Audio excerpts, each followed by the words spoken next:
Ya, nama saya Pak Sugianto. Kebetulan di pelaksanaan upacara adat ini selaku pemangku adat yang mestinya untuk melanjutkan warisan budaya yang ada di Gedangrejo. Untuk upacara adat ini kan udah lama ya, abad ke-15 itu. Kurang lebih tahunnya itu 1400. Waktu itu lengsernya Keraton Mojopahit.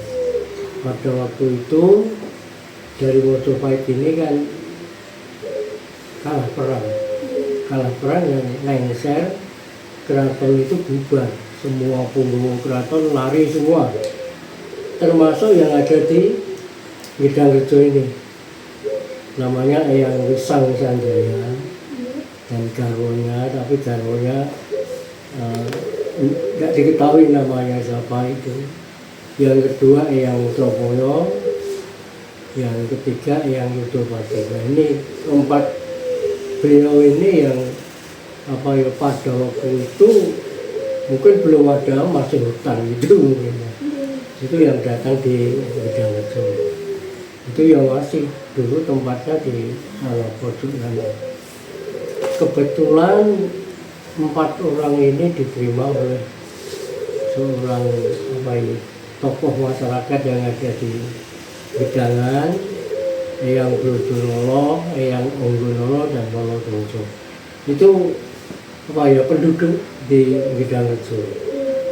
Setelah mungkin bertahun-tahun, karena beliau ini kan mencari kehidupan, karena selalu dikejar-kejar oleh pasukan dari Demak Bintoro itu. Nah, kebetulan yang lari ini diselamatkan oleh tokoh masyarakat yang ada di Gedangrejo. Ada 3 orang lagi, yang Brodololo, Onggonololo, Lolo Dongso itu yang menerima dan memberikan makan, minum, dan itu tokoh masyarakat di Gedangrejo itu lama sekali itu. Setelah dia itu di Gedangrejo ini, waktu dulu belum ada nama, entah apa namanya, itu di Gedangan ini. Setelah dia itu lama, dia balas budi kan, balas budi untuk membuat suatu kemakmuran rakyat. Dia sudah karena beliau juga orang keraton yang tahu masalah pertanian dan sebagainya, beliau ini terus membuat bendungan. Pada waktu itu bendungan itu hanya dibuat dari kayu itu dibentuk sehingga dapat mengotori sawah itu. Memang dulu ya membuat sawah itu ya enggak sulit caranya itu. Pada waktu itu bisa menanam padi. Nah, padi itu bisa untuk makan dan sebagainya dari rakyat Gedangan. Nah, itu peristiwa itu terjadi karena kuncinya beliau itu membuat bendungan dan bisa memberikan suatu kemakmuran kepada rakyat, bisa makan, bisa bercocok tani, yaitu pada waktu itu. Untuk cerita Cengce Guling ini kan merupakan gambaran dari perjalanan beliau dari Mojopahit ke Gedangan ini, selalu digoda oleh para Belanda. Dikira dia itu membawa harta yang mungkin itu. Nah, dia selalu doyak-oyak, dan kebetulan pada waktu itu kan Eyang Wisang Sanjaya ini kan punya istri yang cantik, karena putri keraton yang itu. Nah, selalu dioyak-oyak oleh Belanda, oleh itu orang yang jahat itu. Dia kan lari lari dalam pada waktu itu kan pakai tunjang dari itu. Dia cincing. Nah, cincing yang guling itu hatinya para berandal itu melihat ya kecantikan kemolekan sang putra yang disangka istri yang disangka. Makanya disebut cincin guling. Ya, maka ada timbul ini kata-kata itu dari kata cincin dan guling. Ini kan kalau orang Jawa mungkin pasemon atau apa ya, nyemoni bahwa dia itu lari-lari yang selalu digoda oleh para berandal, para ya, penjahat itu. Itu maka timbul namanya cincin guling.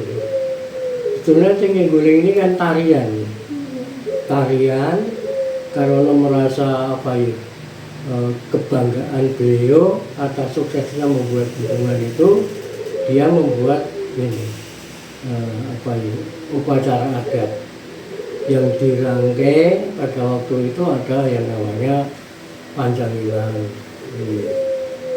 Mungkin belum tahu ya Panjang-Ilang seperti ini. Itu rangkaian upacara. Itu jumlahnya ada 24 yang nantinya akan dibagi oleh pelaku cincin guling itu. Nah, pada waktu upacara adat ini memang dulu itu sangat sakral, ya. Karena sakral apa? Itu di dalam area itu ada semacam rambu-rambu dari ring 1 sampai ring 2. Orang yang sedang hamil pada waktu itu loh, itu tidak boleh masuk di dalam area. Yang kedua yang saya sana, ibu-ibu yang sedang head dan sebagainya tidak boleh masuk di dalam area upacara.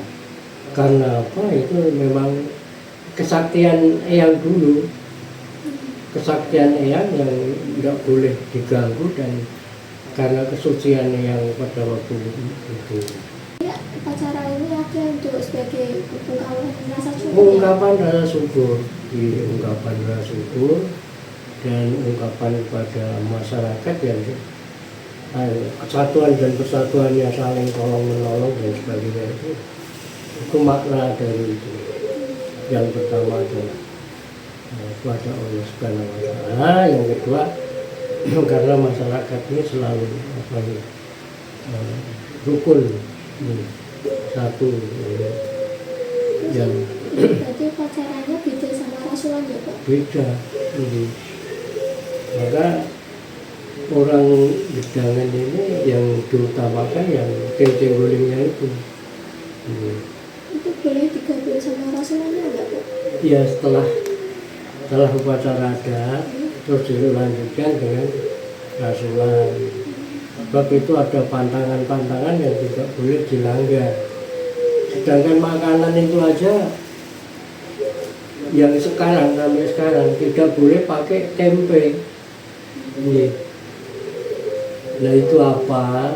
Karena eyang pada waktu bendung di sungai itu tahu seorang ibu yang ngiles jeli itu sedang main.